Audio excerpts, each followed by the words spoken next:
Hey guys, इस video में मैं उन एमबीए एस्पिरेंट्स को जो एमबीए एग्ज़ाम्स की तैयारी कर रहे हैं, उनको हेल्प करने के लिए ये वीडियो मैं बना रहा हूँ। तो इस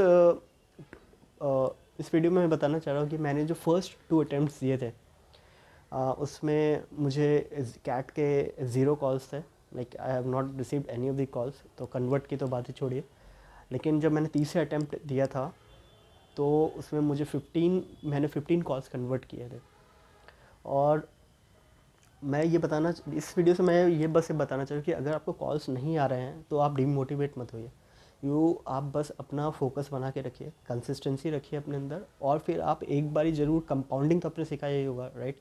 कि कंपाउंडिंग का इफेक्ट काफ़ी ज़्यादा मतलब एक्सपोनेंशियल ग्रोथ मिलता है आपको उसमें।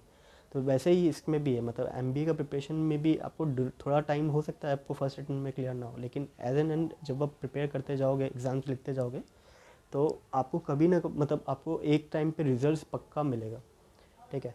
तो मैं पहले तो ये बता दूं कि मैंने मतलब कौन कौन से कॉल्स कन्वर्ट किए थे। तो मैंने ये टोटल 15 कॉल्स जो मेरे कन्वर्ट होते हैं, मैंने उस कॉलेजेस के नाम शेयर कर देता हूँ।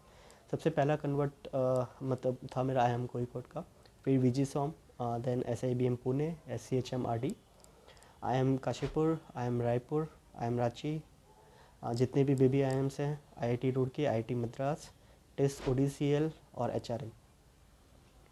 अब बात करते हैं मतलब ऐसे कौन से 5 चीज़ें जो मुझे लगता है कि मुझे इस पूरे एमपी प्रिपरेशन में हेल्प किए थे, और probably it could be helpful for you also. पहला चीज़ था कंसिस्टेंसी। ठीक है? मतलब आप जो भी जिस चीज़ का भी प्रिपेयर करें, तो आप अपना कंसिस्टेंट रखिए अपने प्रिपरेशन में। ठीक है? मतलब ऐसा मत कीजिए कि आपने 1 महीना पढ़ा फिर छोड़ दिया, फिर आप 2 महीने बाद 3 महीने बाद बुक खोल रहे हो, तो वो जो आपका एक रिदम होता है ना, मतलब जो किताब या मतलब आपका स्टडी आवर्स के साथ जो रिदम होता है, वो पूरा ब्रेक हो जाता है, राइट? जब आप कंसिस्टेंट रहते हैं, मान लो कि किसी अगले दिन कुछ तबीयत ख़राब हो गई या कुछ काम हो गया, तो आप उतना आवर्स नहीं दे पाए या मतलब उतना प्रिपेयर नहीं कर पाए, तो लेकिन फिर भी आप मतलब कम से कम 1 घंटा आधा घंटा निकाल के भले ही कंसेप्ट रिवाइज कर लो, या फिर मान लो कुछ थोड़ा बहुत क्वेश्चन सॉल्व कर लो, तो आप एक मतलब टच में रहोगे। ठीक है? कंसेप्ट से आप टच में रहोगे। दूसरी चीज़ है, अपने एग्ज़ाम्स को डाइवर्सिफाई करो। मैंने पहले 2 अटेम्प्ट्स में मेरा सबसे बड़ा यही गलती था कि I was just writing CAT. ठीक है? तो अगर आप अपने, क्योंकि देखो एक एक समय के बाद, एक नंबर ऑफ अटेम्प्ट्स के बाद, अगर ये भी होता है कि मतलब आपका एक्सपीरियंस या फिर मतलब गैप काफ़ी ज़्यादा हो जाता है, राइट? तो फिर अगर इवन आप उसके बाद भी अगर आपका स्कोर अच्छा आएगा, तो अच्छे कॉलेजेस आपको नहीं लेंगे। ठीक है? तो इससे बेटर है कि आप अपने रिस्क को डाइवर्सिफाई करो by giving more different types of exams other than CAT also. बहुत सारे एग्जाम्स हैं, जैसे कि आपका हो गया स्नैप हो गया, ठीक है, फिर आपका टिस हो गया, फिर आपका N M I M S का हो गया, एनमेट हो गया। ठीक है? ऐसे काफ़ी सारे एग्ज़ाम है, जैट हो गया, काफ़ी अच्छा एग्ज़ाम है। ठीक है? काफ़ी सारे एग्ज़ाम है जो आप दे सकते हो अदर देन कैट।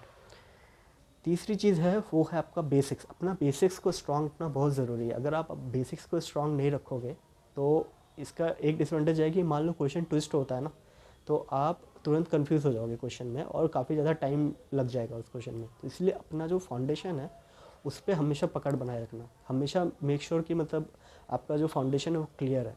ठीक है? फिर चौथा चीज़ है, अपने स्ट्रेंथ को पकड़िए, अपने स्ट्रेंथ को समझिए कि आपका स्ट्रेंथ है क्या। ठीक है? अगर मान लो कि कोई एग्ज़ाम में मॉक दे रहे हो आप इस क्वेश्चन में किसी एक क्वेश्चन में अटक गए जो कि आपका स्ट्रेंथ है ही नहीं, आपने पूरा टाइम बर्बाद कर दिया उसमें। ठीक है? और फिर लेटर ऑन जब आप क्वेश्चंस को चेक कर रहे हो, आखिरी में कुछ ऐसे क्वेश्चंस होंगे जो छूट जाएंगे आपसे, और मे बी वो आपसे सॉल्वेबल हो आफ्टर द एग्ज़ाम। ठीक है? तो इसलिए बहुत इंपॉर्टेंट है कि आप अपने स्ट्रेंथ्स को देखिए। ठीक है? उसी पे खेलिए। और पांचवा चीज़ है, अपने जो मॉक्स है ना, बहुत सारे मॉक्स लिखिए और सबको एनालिसिस कीजिए सबका। मान लीजिए आप कोई मॉक देते हो, ठीक है, मतलब पहले कैट जैसे था 3 8 घंटे का होता था, तो 4 घंटे लग जाते हैं कम से कम एनालिसिस करने में ही। ठीक है? मतलब जो भी मॉक का जो ड्यूरेशन है ना, कम से कम उससे 1 घंटा ज़्यादा लग ही जाता है आपको एनालिसिस करने में, अगर अच्छे से कर रहे हो तो। इसी एनालिसिस के दौरान ही आपको पता चल जाएगा कि आपका स्ट्रेंथ क्या है, आपका वीकनेस क्या है। ठीक है? फिर आपको ये भी पता चल जाए कि हाँ, ये क्वेश्चन था जो मुझसे छूट गया, और ये मेरे स्ट्रेंथ का था, अगर मैं उसको अटैम्प्ट किया होता तो मेरा अच्छे स्कोर आ सकता था, राइट? और आपको ये पता चल जाएगा कि आपका जो स्ट्रेंथ का कंसिस्टेंसी है, वो मतलब सही है कि नहीं, मतलब कितना स्ट्रेंथ है आपके मतलब कंसेप्ट्स में। मतलब हो सकता है कि मान लो कि कोई कोई टॉपिक है आपको, मतलब उसके बेसिक क्वेश्चन आए तो वो आप हो सकता है आप सॉल्व कर पाए हो, लेकिन उसी कंसेप्ट से अगर थोड़े टफ क्वेश्चन आ जाए तो आप नहीं सॉल्व कर पा रहे हो। तो आपको पता चले कि आपका मतलब किस लेवल के क्वेश्चन आप सॉल्व कर पाते हो और किस पर्टिकुलर एरिया पे, ठीक है। तो ये 5 चीज़ें थी जो जिसने मुझे मतलब बहुत ज़्यादा ऐसे क्या क्या चीज़ थी जिसने मतलब फाइनली इतना अच्छा रिजल्ट दिया मुझे, लाइक बिकॉज क्योंकि प्रीवियस 2 अटेम्प्ट्स में मेरा कोई रिजल्ट उतना अच्छा आया नहीं था। एंड आई वॉज थिंकिंग कि लाइक अगर मैं ये शेयर कर सकूँ, अगर वो जो MBA एस्पिरेंट्स है जो इसका प्रिपेयर कर रहे हैं, तो probably they could also get help out of it. That's all from this video. Thank you.